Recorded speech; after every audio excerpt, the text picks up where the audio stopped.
Okay, good evening everyone. Firstly, thank you very much for coming to this evening. My name's Chris Watkin and I'm a bit of a property journalist. I write articles for lots of property markets all around the UK. One of which I do is help Nigel. Nigel's just outside, just ushering in the last minuters. I will introduce you to him at the end. Nigel asked me to come along to you guys tonight and explain my thoughts on the Maidstone property market. Everybody has their own thoughts. You might agree or disagree with what I say, but these are what my thoughts, my intuition is telling me with regard to what has happened in the Maidstone property market, what is currently happening in the Maidstone property market, and the future of the Maidstone property market with specific focus on buy-to-let and investment. Because this is a landlord evening. Now there's people in this room who are professional landlords all the way down to baby landlords that haven't even bought their first one.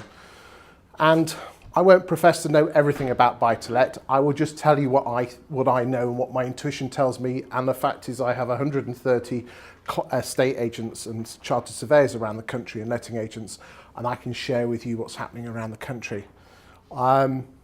So my presentation will last probably about 40 to 50 minutes. Then we'll have any questions. We've got the team from Seekers here as well. And there's certain stuff that I might not know about Maidstone, real specific stuff like should I buy on this street or that street. I won't know that sort of level of detail, but these guys will be able to help you. So I hope you get a lot from this. The event is being recorded. So if you'd like a copy of the DVD, I'll personally, no, I won't sign it. Then do ask for it, and a copy will be sent to you probably in a few weeks, guys, do you think? Yeah, about that sort of time. Okay, so really at the end of the day, these are my thoughts on the Maidstone property market, where it is now and where it's going, because at the end of the day, if you are buy-to-let investment landlords, you want to know what is the future of buy-to-let. And you've got all those nasty taxes coming that the government have decided to tax you lot quite heavily on. And you want to know if the demand is going to be there. We've got the budget coming up. Is it tomorrow or a couple of days? A couple of days' time. Although, like most governments, they always tend to release most of it in advance. And if you actually look at what the government is saying, they reckon they're wanting to build 300,000 houses a year. At the moment, we built last year 217,000. Oh, in you come, love, don't worry. Oh, sandwiches. You didn't tell me there were sandwiches, boys and girls. Yeah, take a seat. Because if the government are going to start building a lot more houses, then I think it's important, is that going to water down the demand for buy-to-let? Is the tax going to water down the buy-to-let? And so here we go, let's have a look, and these are my thoughts. Please write any questions you've got down and we'll answer them at the end. If I don't know the answer, I'll say so, but if I do, I'll have a go and wing it. There we go, here we go. So, I think what we need to do first is, if we're going to look for what's going to happen potentially in the future, we need to look in the back what's happened in the past. So what we're going to do now is look at the numbers of what's happening now and what's happened in the past. So, to start off with, property prices since 1995 in Maidstone are 360% higher compared to they were in 1995. If you actually look and compare that with the areas surrounding you, then we're certainly not in the top league as areas go. You've got your Tunbridge Wells and your Canterburys, which are in the 400%, and we've got Medway at 410, and then obviously Tunbridge and Malling at 391, and the only area that you tend to beat is Swale. Now, interestingly, I looked at the more recent figures, and since the start of 2015, these are the numbers since 2015. Maidstone property prices have gone up by 22.9%, Ashford 18.8%, but then Swale's gone up by 28.2%, which means Swale's beating you, and then Medway's at 31%, Tunbridge at 24%, and Tunbridge also at 24%. So what you tend to find, and this happens all over the country, is that it doesn't all go up and down at the same rate. You'll have one area that tends to move ahead, and then another one catches it up. So the art there is to look at where you are on the cycle and see if you can buy one on the dip so it catches up. If anyone wants to know how to find the information about what's happening in the property prices, a great place is the land registry, and all you have to do is just type in land registry price index, and then you type in, it takes you to a website, and you put in the word Maidstone and the date, and it will show you, and then you can compare that with another area. If anyone at the end physically wants me to log on to the website whilst I'm here, I can show you exactly how to do it, and it's really dead easy to do, but it's a good way to compare and contrast with what's happening in the property market. But remember, these are sold prices, and these are sold prices, these are land registry data, so they're already 6 months out of date. Because what you've got to remember with the land registry is that it takes a good 3 months between the property completing and it being registered on the land registry website. And even then, the sale was agreed 3 months before that. So when property prices saying property prices are up by 10% this year, in fact, it wasn't in the last 12 months. You can move everything back 6 months. So it's always out of date. I think the best thing to do whenever looking at buy-to-let and investments, and again, is my opinion, is go on to Rightmove. Now, what you often find is that the British are very, very bad at negotiating. So if you've got a property that's worth £200,000 and you put it on for 220, people won't tend to offer 200, even though it's only worth 200, because they don't want to offend. Now, I know that some of you in this room might offend and have a go at 180. And as my mother says, you don't ask, you don't get. But what you tend to find is that most, and I'm just saying the majority of the cases, most sale prices happen within a few percentage points of the asking price. So therefore, when you go on to Rightmove, put everything in your price order, but include sold subject to contracts, because you can do that when you're searching, and you'll get a flavour of what stuff's actually selling for. Here's another quick tip for you guys out there in estate agency land, especially ones that you're buying houses as opposed to apartments. Any property with a south-facing garden has a north-facing front, obviously, and a north-facing front are absolute dogs to take photographs by estate agents between months of October and March. So what you often find is that and we've proved this so many times. Estate agents on Rightmove have something what's called click-through rates, which basically, however many times the property gets presented in a list of properties, and then how many people then physically click through to it. And those with blue skies have double the amount of click-through rates.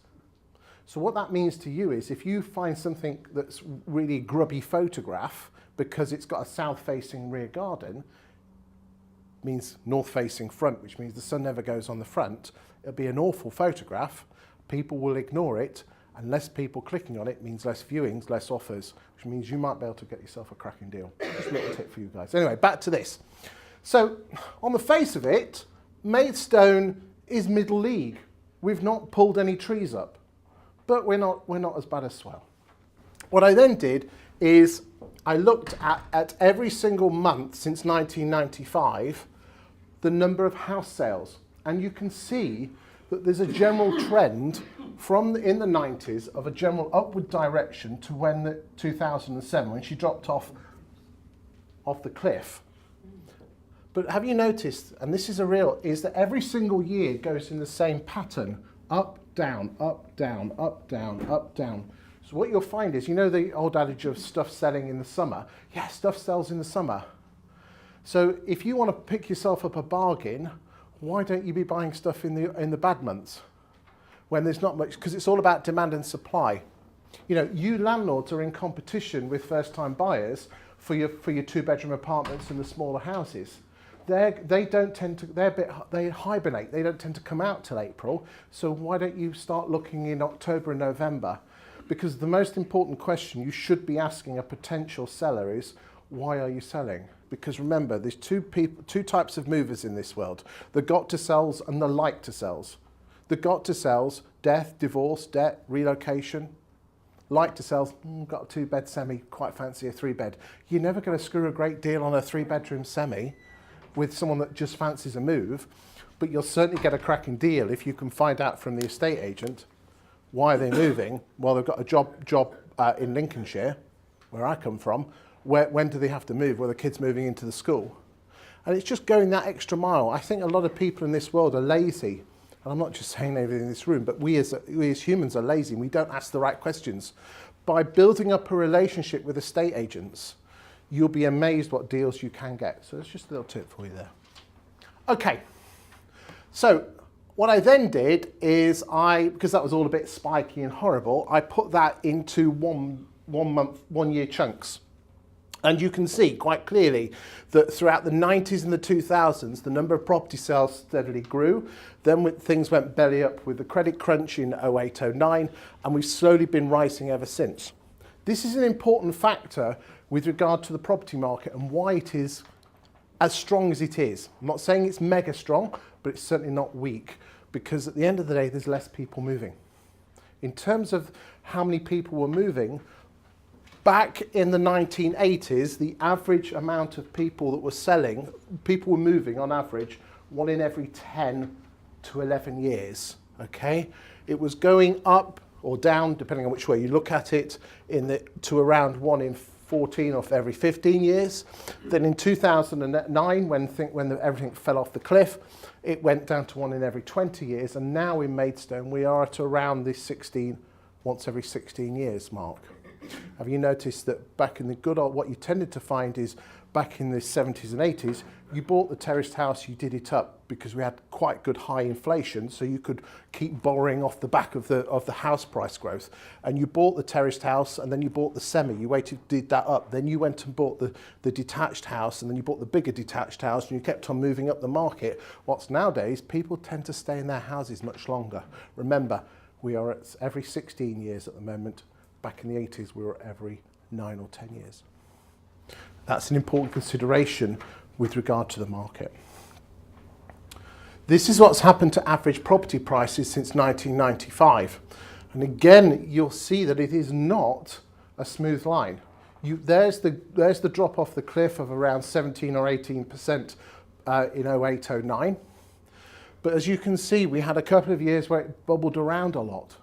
And we've had that steady growth, quite decent growth. And if you actually match up the growth of the graph in the last 3 or 4 years, it's very, very similar to what it was here. Now, what's going to happen in the future? Well, if I knew that, I wouldn't be stood here. I'd be a multi-billionaire. But I've got my thoughts on that, which we'll come on to later. This is an interesting fact, is I've now split all the house types, all the house sales in Maidstone, and I've split them into the different types, okay? Again, what we can, with regard to this presentation, if you want the full video with all the slides, if you have a word with Nigel and you've given the email address, when it's been produced, we'll get this out to you guys. But I think the important consideration is this, and it's a very subtle difference. Look at what's happened to property prices between the different types, okay? So flats since 1995 have gone up by 348%, whilst terraces of 371, semi-detached 396, and detached 405. Now that's quite rare. What you tend to find in most of Britain, excluding London, is this. Terraced houses and semis have been the best performers, whilst the worst performers have been detached and apartments. So that's that is rare. That jumped out at me, that detached houses have been the best performing type. Interesting. Okay, this is a nice graph because what I did is I looked at what's happening in terms of the type of properties selling. So we've looked at the prices of what they've been selling for. Let's have a look at what as actually the proportion of what's been selling. Now in 2008, you can see that the apartment market was only 7% of the market, but look where she is now. She's nearly doubled. Whilst terraced houses have increased, but obviously semi-detached houses have decreased. I don't know why semis are not selling as well, or that could be they're not selling as well, or there's not so many coming on the market. Don't know. We could actually find out if we had, maybe that's another presentation we could do. And then the detached houses have remained pretty stable. But that's really interesting, the fact that there's more apartments selling now than there was 10 years ago. Property prices in Maidstone have gone up by 5.5%, which is not bad when you consider that inflation is around 2.5% at the moment. Or is it 2.9? I think it is. Okay, this is an interesting graph. Now, if you want to go look at a colour, look at the purple line, because that is the overall average. That is quite a complicated graph, but when we send this through, you'll be able to see this in greater detail. So the blue line is the overall average of how long a property takes to sell in Maidstone. So in 2007, we were looking at around an average time of 40 days. Then things went belly up in 2009, and that went from 40 days all the way up to 140 days. And then slowly but surely she's been dropping. But can you remember I said about the number of house sales that it jumped up and down every year? Look what happens every year. It's not a steady line. So what you tend to find is that every autumn, the length of time it takes to sell a house goes up. Then in the summer she drops down. So what's been happening is she's been doing that, then she drops, but we've been having this. So steadily they've been dropping, but still it goes up and it goes down. It goes up and it goes down. It's like a roller coaster, but it's still going in the direction that now you can see that, as we are now, that the average time it takes to sell is 53 days. So there's another tip for you. Should you be buying your buy-to-let properties in the colder months? Just a thought. Because they take longer to sell. If you can find out what the motivation of the owner is, you might be able to get yourself a bargain. Number of properties for sale. So what we've done here is that we've looked at the types of property since 2008, and you can see that the proportion has remained roughly the same. But what I want you to look at, which is important, is that we had a spike of properties that came on in 08. If you took this back to 07, it should be down here. So we saw a huge uplift of properties coming onto the market in 2008. You see, the British have got this real problem with property prices. If you bought a property for £100,000 in the year 2000, £100,000, and in 2007 it was worth £300,000, how much money have you made?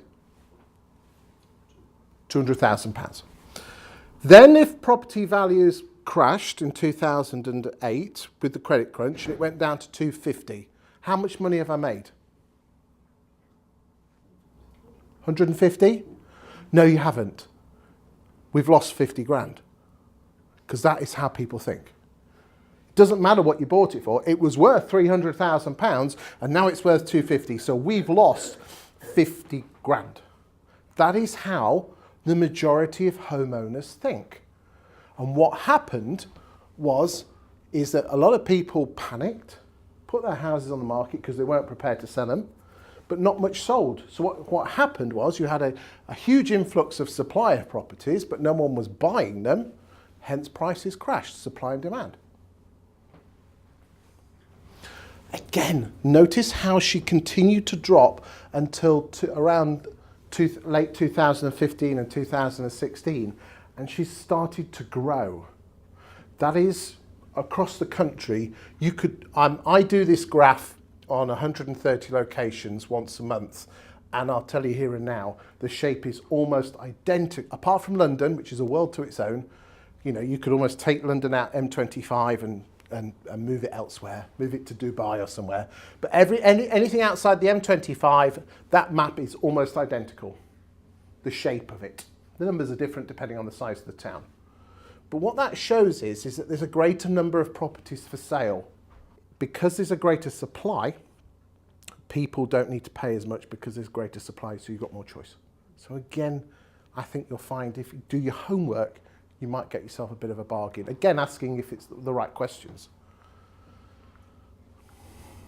Okay, so in 2001, 43,500 houses in Maidstone were owner-occupied, representing 77% of the market were owner-occupied. So the last set of figures was 2011, which was the census figures, which were released 3 years ago. So yes, the numbers have changed, but it's the way the direction's going. So would anyone like to hazard a guess of where you think that figure was a couple of years ago? Come on, throw some numbers out just for fun. Come on. So you think between 2001 and 2011, the number of homeowners went from 43,000 to 60,000? No, I thought 60%. 60? No, we're not doing the percentage, we're just doing the actual number. So in 2001, 43,500 households in Maidstone were home-owned. How many thousands of households were owned in 2011? Throw some numbers out. Come on, you're all going to be wrong, so we might as well get it all wrong together. 100,000. So you think between 01 and 11, it doubled the number of home ownerships. Okay, so what you're saying is 60,000 households in Maidstone were built. Anyone else? Dropped to 30. Dropped to 30. Okay. I would say it's dropping, not... Yeah, that's what I'm asking. Dropped. Yeah. So what number? 43 to what? 43,000? 30? 35? Can we have a consensus? 35, or do we want a bit more?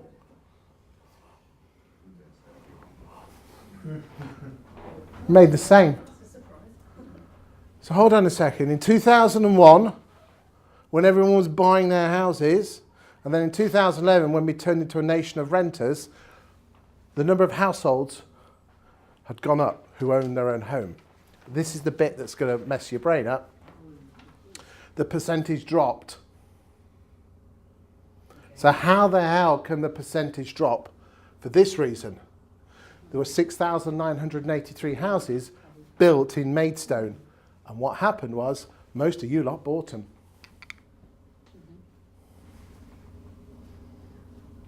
In 2001, there were 3,700 privately rented houses in Maidstone, and in 2011, 9,256. I'm not saying all the brand new ones were bought by landlords, but that slack was taken up, taking the average number of private rentals from 6.5 to 14.6. That is actually bang on the national average. No, tell a lie. It's just slightly below. Can you believe it? Maidstone is below the national average. It's true. Sorry? Yes. Yeah? There you go. Okay, so rents in Maidstone. Straw poll. Since 2008, retail price inflation has been 27.4%. So what I'm going to do is I want to know which one of these, and we'll do it by show of hands, which one of these do you think, what has happened to rents since 2008? So what we're doing is between 2008 and now, the difference. It might have gone up and down, or we're all over the place, but I just want to know what the difference is between two fixed dates. So who wants to go for 40.5? Got two there. 32.4. Yeah, okay.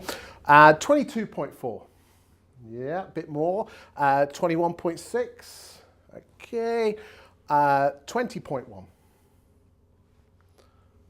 12.5. This is averages, all right? I must stress to you, there's worse performing ones and there's a hell of a lot better performing ones. So in real terms, tenants are better off. Hell of a lot better off. So nobody ever says, you know, oh, poor old tenants. No, look, they're much better off. Okay. The percent, well, this is an interesting slide. I just wanted to see how Maidstone compared to the rest of Kent when it came to the percentage of private renting. And I would expect Thanet to be up there because, you know, if you go to Margate, it's, not Broadstairs, but Margate, you certainly, you know, most of the streets are privately rented. But again, Maidstone, you're not at the bottom, you're not at the top, you're in the middle. You're a bit like West Ham. Yes, they are actually, you can tell. Who's in the middle? Southampton? Who's in the middle? Who does football? I can tell. You can tell I don't do football. God, dear. Oh, cold coffee. Right. So why is my Maidstone so good? Well, I mean, I've done some homework and, you know, it's got all the stuff, but to be brutally honest with you, so has most areas in the southeast. So it's a good place to do business with. The demand is there. But again, is the demand going to continue?